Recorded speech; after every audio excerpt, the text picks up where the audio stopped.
Ladies and gentlemen, it is with great pleasure that I stand before you today to share what I consider one of the most revealing insights of my life's journey.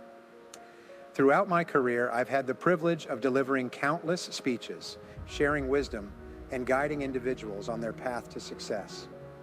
But today I want to delve deeper to uncover the essence of what drives us, what propels us forward in our quest for greatness. This speech is not just about imparting knowledge, it's about peeling back the layers of human potential, about unlocking the secrets to personal and professional fulfillment. It's about delving into the core of our being and uncovering the principles that govern our thoughts, actions, and ultimately, our destinies.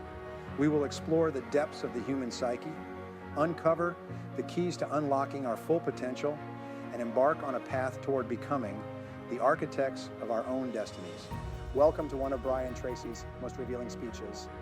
Welcome to a journey of enlightenment, empowerment, and endless possibilities. Earn more money and more time. Brian Tracy, when it comes to achieving your personal and business goals, money tends to be a major focus for measuring success. The money mindset is essentially your attitude toward cash, so developing a positive mindset about money is crucial for success and overall well-being. To create a positive mindset around money, you must rid yourself of all limiting beliefs that prevent you from taking action, and then start looking at the world through an opportunistic lens to achieve abundance in your life. If you want to discover a positive mindset about money, but what is a positive mindset towards money? If changing your thinking about money is a priority, you'll first want to understand what even is a way of thinking about money. A money mindset is a fundamental attitude you have about your finances. Your mindset about money drives your financial decisions every day. This can have a significant impact on your ability to achieve your goals. It is vital for success to focus on having a positive monetary mindset. While money can be a stressful topic for many, if you change your thinking about money, you tend to make better decisions about how to overcome challenges. Money and mindset go hand in hand, so understanding it and focusing on ways to see it positively is crucial for lifelong success. But here's the secret. When you fix your relationship with money, you'll transform many other areas of your life. Here are 4 steps to help you develop a positive money mindset. First, forgive your financial mistakes. If you've never missed a credit card payment or a bill, you might as well be a finance guru. However, for the vast majority, it's important to forgive their financial mistakes. The goal is to shift your focus away from shame and make room for better practices and a more positive attitude toward money in the future. To forgive your financial mistakes, first acknowledge what happened, apologize to yourself, and then focus on moving forward. If you start developing a negative mindset about money, remember that your financial mistakes are not you. You are separate from your past financial mistakes. Second, set financial goals. Once you've forgiven past financial mistakes, setting financial goals can be a significant step toward mastering the monetary mindset. When setting goals, figure out what's most important to you and put everything on the table. You'll want to delve into goals that are within your reach, which will take some time and which should be part of your long-term strategies. Once you've identified these financial goals, apply a SMART goal strategy to ensure that goals are specific, measurable, attainable, relevant, and timely. Third, optimize your budget for happiness. Achieving mastery of the monetary mindset is no easy task, but optimizing your budget to include things that make you happy will make it a little easier. If a gym membership or dining out makes you happy, plan your budget accordingly to include these things. If you don't feel deprived, budgeting will feel less like a chore.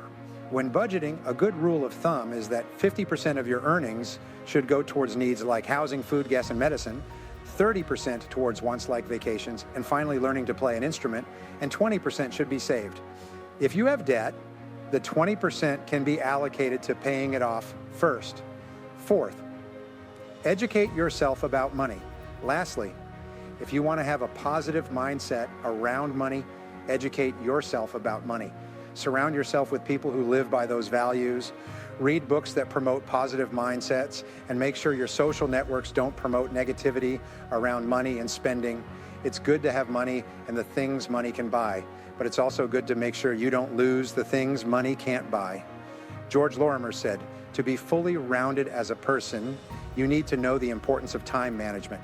You and your quality of life require a worldview that recognizes time as an invaluable, indispensable, and irreplaceable ingredient of a successful, happy, and highly productive life.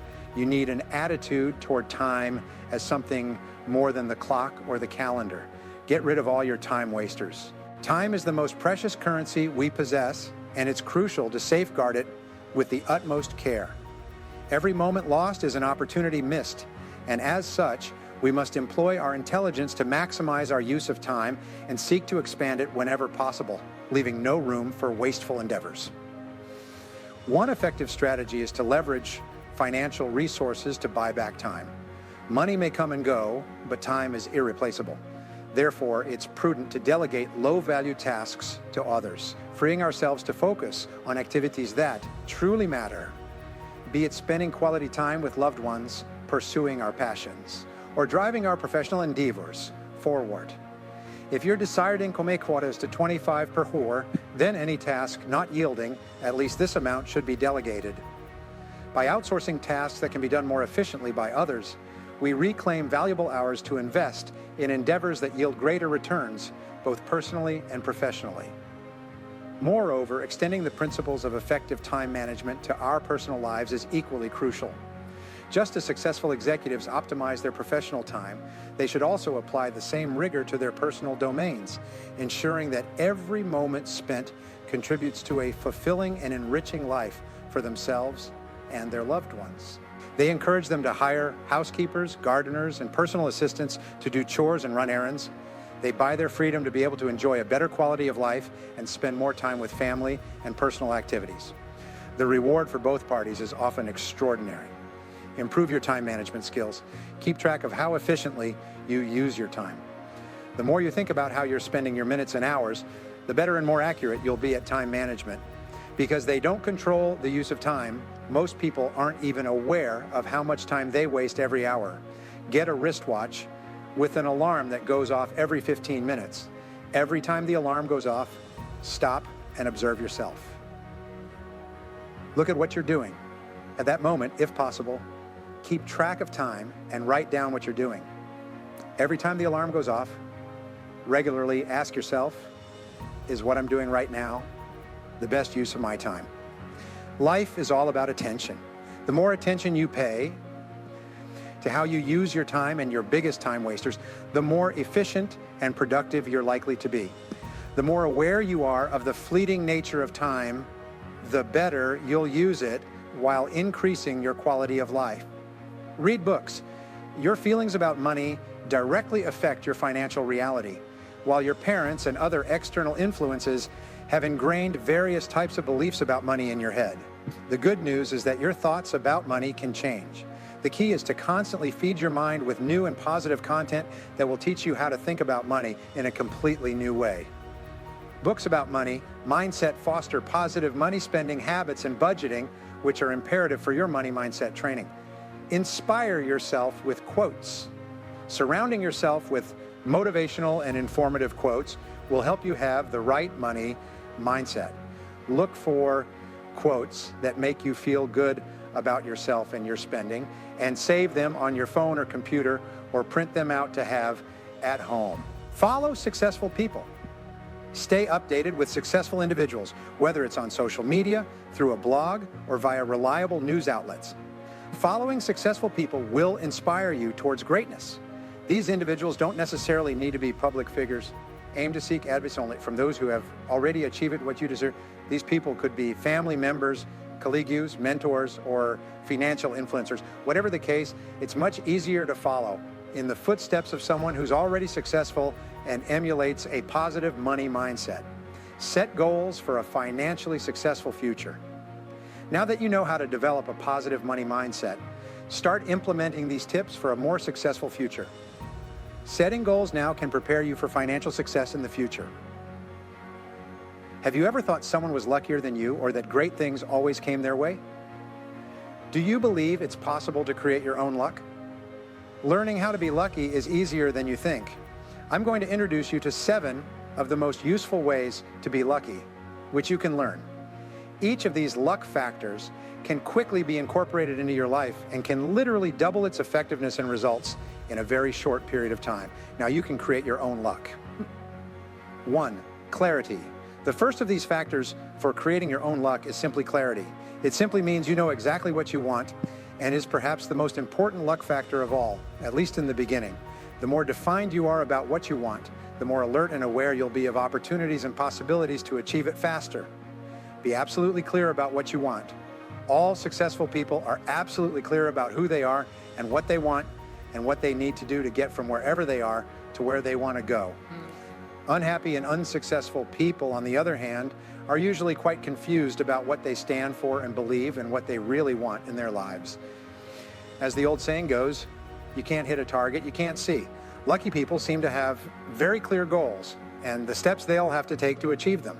Write down everything you want to accomplish in the next 12 months. One of the simplest things you can do to change your luck is simply take a sheet of paper and write down a list of at least 10 things you want to achieve in the next 12 months. This doesn't seem like a very complicated exercise, but less than 3% of adults will engage in this exercise in their lifetime, and this 3% will end up at the top of all organizations or companies they work with.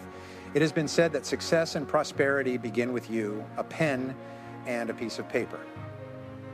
The 97% of people walking around today have no goals. The mere act of putting pen to paper and determining the 10 things you want to achieve over the next 12 months immediately moves you into the top 3% of people living today. All you need are 3 to 5 minutes. Think about what you want and how to get it. Here's an important part of how to be lucky. Lucky people are those who, when they hear a good idea, ask themselves, how can I get it? Unlucky people, on the other hand, when they hear a good idea like writing down 10 goals, always ask themselves, will this do anything? The difference between lucky and unlucky people is that lucky people always ask how. When the lucky person thinks about something they want, they always ask how they can get it or acquire it. The attitude of always asking seems to trigger both their subconscious and unconscious minds to constantly see possibilities and get ideas that will help them achieve it. But when you ask if it seems to shut down your creative capabilities in your brain. There's a small finger-shaped organ called the reticular cortex. This reticular cortex is like a telephone switchboard that controls the messages that can reach your eyes, ears, and other senses. Since you're bombarded by hundreds and thousands of messages from all sides continually, this cortex allows you to focus and concentrate on those elements of your environment that are relevant or important to you and ignore the rest. For you and ignore the rest, the reticular cortex is activated with a clear goal, order, desire, or even fear on your part. For example, if you decide you want to buy a red sports car and are really excited about the possibility of a red sports car, you'll start noticing red sports cars everywhere. Even that same car turning the corner 2 or 3 blocks ahead of you will be picked up by your reticular cortex and transmitted to your conscious mind. Are successful people just luckier than the rest of us? The truth is, successful individuals train their minds to recognize opportunities and possibilities that align with their goals, effectively programming their reticular cortex to be more attuned to such prospects.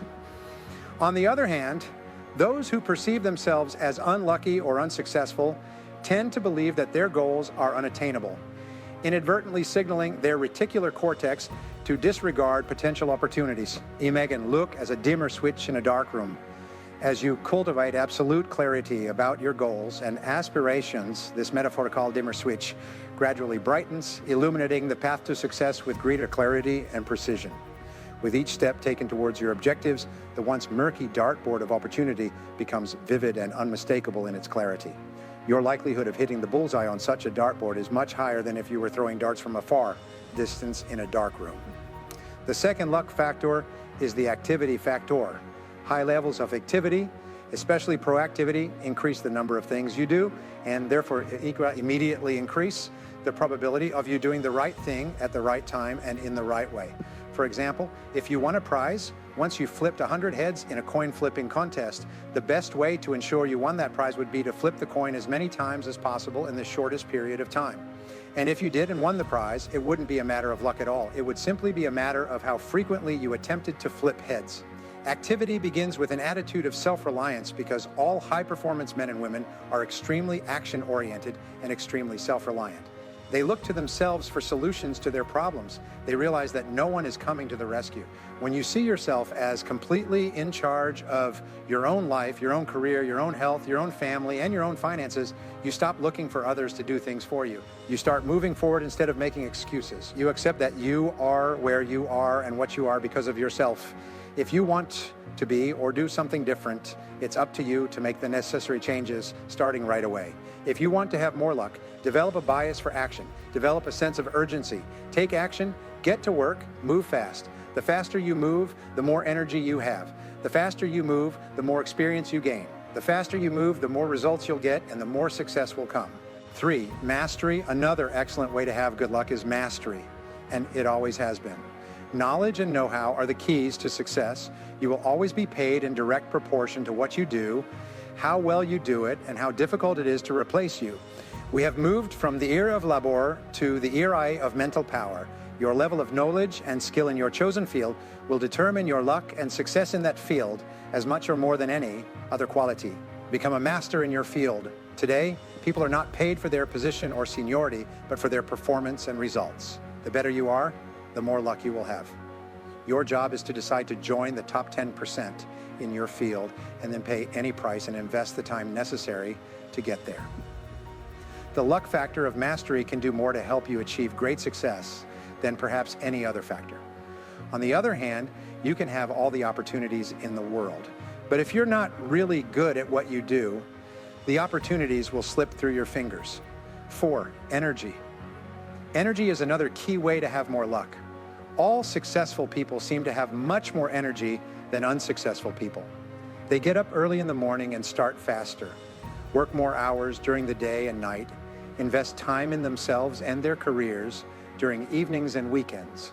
Writer Stephen Leacock once said in a quote about good luck, "I believe in luck, and the harder I work, the more luck I have. The more you work, the more you do. The more you do, the more you will attract the attention of people who can open doors for you and help you ascend even further and faster. There's nothing like a reputation for hard work to put you on the fast track of any career you choose." 5, personality. Personality is key to learning and being lucky.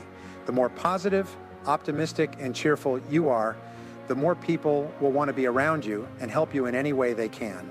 Lucky people also tend to be happy and positive individuals. They get along well with others and have broad networks of friends and contacts in a variety of different areas. The more people you know and who know you positively, the more likely you are to meet the right person at the right time to open the right door to the right opportunity. You'll find that almost every lucky incident in your life seems to be accompanied by a person who is standing there at that moment, either with advice or with a hand on an open door. The entire lives of many people have changed because of a casual remark or a friendly acquaintance who has given them a key piece of information or an opportunity that has allowed the lucky individual to progress more in a couple of years than many people do in their lifetime. The word most frequently used to describe successful people is the word nice. Let's talk about the power of character and integrity. When you consistently demonstrate goodness and kindness, you'll find that people are naturally drawn to support you. At the core of this lies the timeless principle of treating others as you wish to be treated. By embodying positivity, you activate the law of attraction, attracting circumstances and individuals aligned with your best interests. It's a simple equation. The kinder you are, the more fortunate you become. 6, honesty and integrity. These qualities aren't just admirable, they're essential for building meaningful relationships and effective leadership. Think about the people you admire and trust the most. They're likely individuals of unwavering integrity. Shakespeare captured this sentiment eloquently in the phrase, "To thine own self be true." Being authentic and truthful with yourself forms the cornerstone of personal integrity. In business, honesty and integrity are non-negotiables, serving as the bedrock of success across industries. Now let's discuss 7, intensity, a defining trait of highly successful individuals. In any competitive arena, those who demonstrate unwavering dedication and persistence often emerge victorious. The more fervently you pursue your goals, the more likely you are to uncover the necessary strategies for success. This means putting in the extra hours, exploring various avenues, and continuously expanding your knowledge and skills. With intensity and perseverance as your allies, you become an unstoppable force capable of overcoming any obstacle in your path.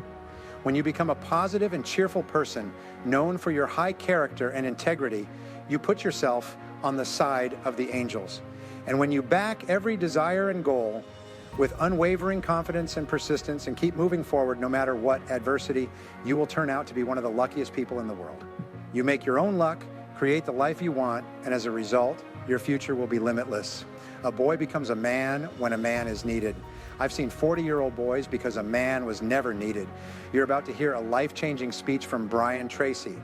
Relax, take notes, and watch this entire video so you don't miss anything that could have a big impact on your life. Taking control of your life is one of the most important decisions you'll make. From childhood, we're conditioned to see ourselves as children with children. There are other people in charge of our lives, making decisions for us, telling us what and when to eat, when to go and when to come, buying us clothes, taking care of us, and so on. We're conditioned, and if we're not careful, we're conditioned to believe that other people provide for us, make decisions for us, and tell us what to do. Most people never get over this. They never make the transition from child to adult. When they grow up, they think someone else should take care of them, a boss, an employer, and worst of all, a government. The government should provide for me, and I don't care how they do it, but I think they should take care of me. So we remain as children all our lives. Steck wrote a book many years ago that I was asked to study in high school. It talks about a young man who now has to make a big decision, and his friend says, "But he's just a boy." She replies, "A boy becomes a man when a man is needed. I've seen 40-year-old boys because a man was never needed." And it's the same. A woman becomes a woman when a woman is needed. There are women in their 40s and 50s because a woman was never needed. They would always look to someone else. So we say the motto of the fully responsible person is, if it is to be, it's up to me. We don't look to other people as solutions to our problems. As Henry Ford said, never complain, never explain. In other words, if you're not happy with something, change it, but don't complain. Complaining is a sign of weakness, but it's also a sign of victimization. A person who complains is basically saying, I'm a victim, I'm weak, I'm small, I'm ineffective, I'm a child, please pity me. And what this does is undermine your self-esteem. It simply takes away all your motivation and self-confidence. Even the choice of words can be very detrimental. We say there's a deep valley between maturity and immaturity called the valley of excuses. And this is one of my contributions. We say that in life you come to a valley and a canyon where the valley is childhood and immaturity, and on the other side is adulthood and maturity. Where this is the canyon, you come to this point and you have to make a decision to make the big leap. But what most people do is they timidly take the leap and try to cross the canyon of excuses. They try to cross it in 2 jumps and end up in the valley of excuses. The valley of excuses is one of the biggest obstacles to success in adult life. We make excuses often. I say that 80% of the population goes to Someday Island. Every time they think about a change they want to make in their lives, they think, someday I'll do it. Someday I'll write it down. Someday I'll buy that book. Someday I'll improve my skills. I'll lose weight. I'll get out of debt. And someday I'll change my bad relationship. And so on. And then they end up in the valley of excuses. So your job as a fully functional adult, when you get here, is to make the leap to the other side. And once you've made the leap to the other side, there's no turning back. And this leap of accepting total responsibility for your life is scary, which is why most people don't do it. It's also exciting because it frees you to say, I'm in charge of my own life, I'm the one in charge. So your job is to jump over the valley of excuses, accept total responsibility for your life, and never look back. Looking back, we say that excusitis, which is an inflammation of the excuse-making gland, is invariably fatal to success. The reason people aren't successful is because they have excuses. You can't imagine a leader crying, complaining, and making excuses. As Mark Twain said, there are 1,000 excuses for failure, but never a good reason. So one of the things we do is there are no more excuses. Either you do it or you don't. Join or jump, but I don't give excuses. We say that accepting responsibility is not optional, it's mandatory. I mentioned it before, but I can't be too emphatic that you can only give up control. You can't give up responsibility. You're still responsible for yourself throughout your adult life.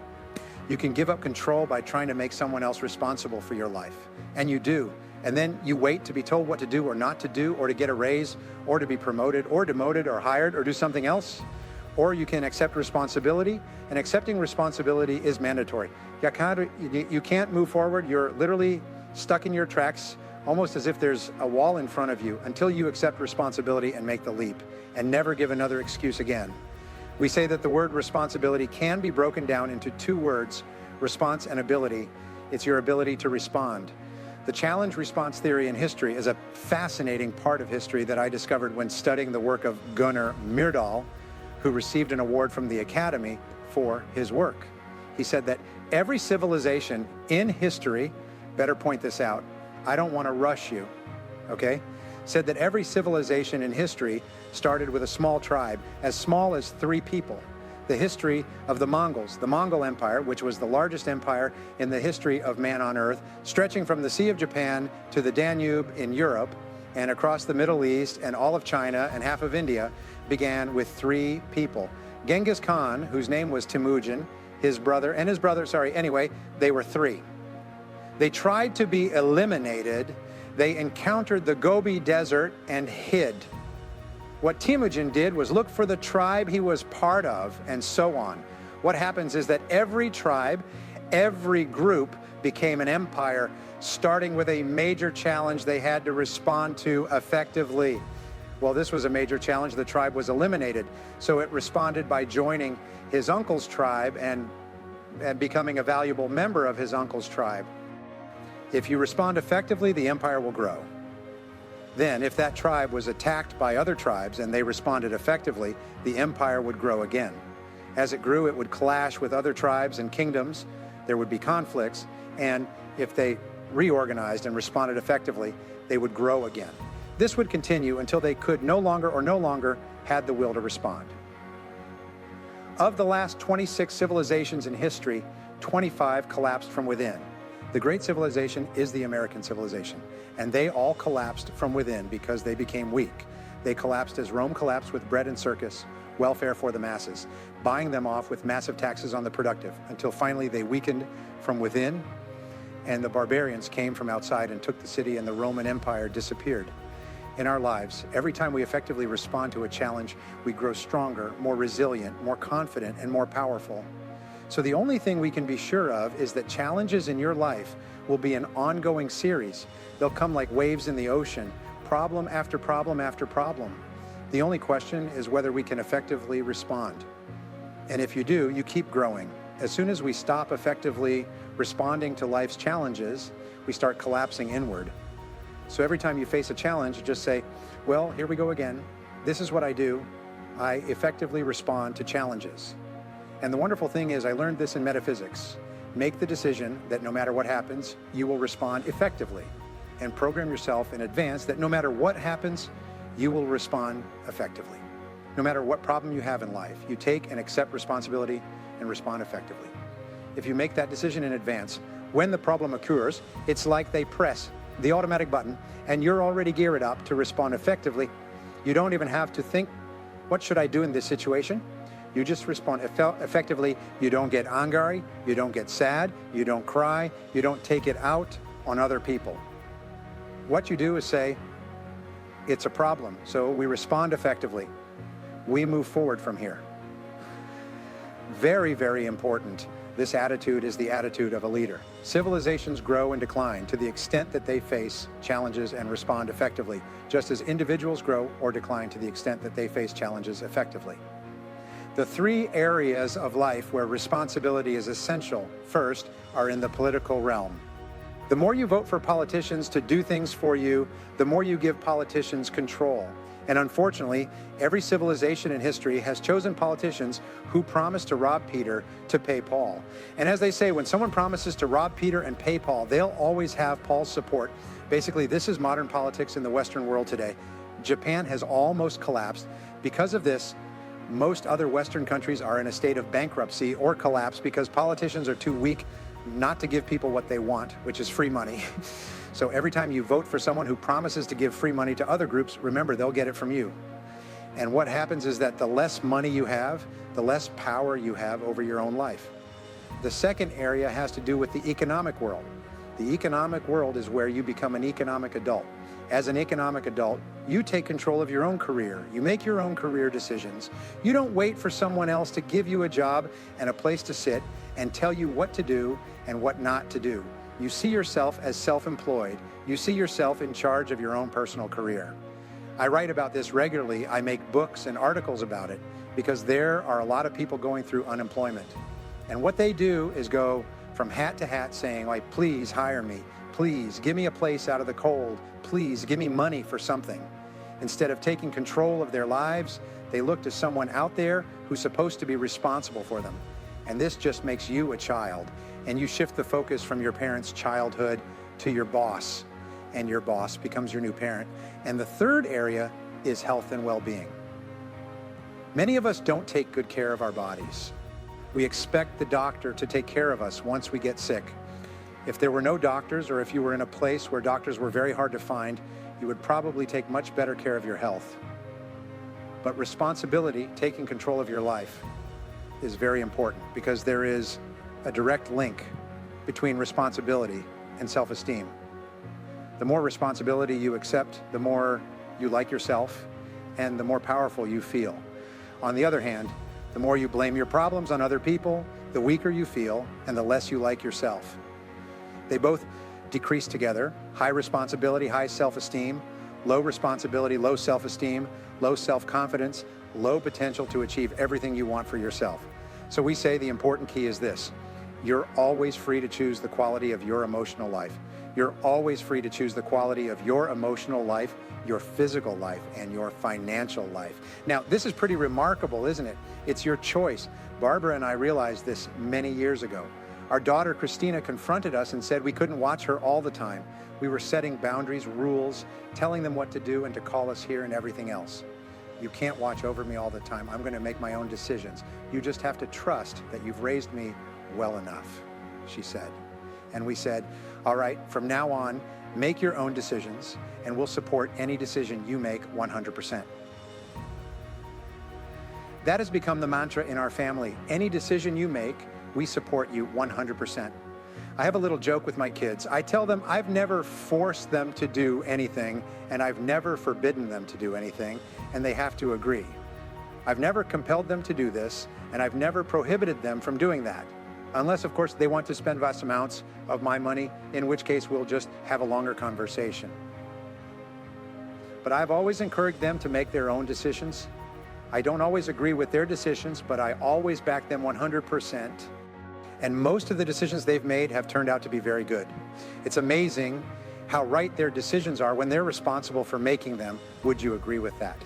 Would you agree? Okay, my son is here, and he told me not to mention it, so I won't mention that he's here. I won't mention that my son, Israel, might be sitting right next to you. You never know which chair he's in.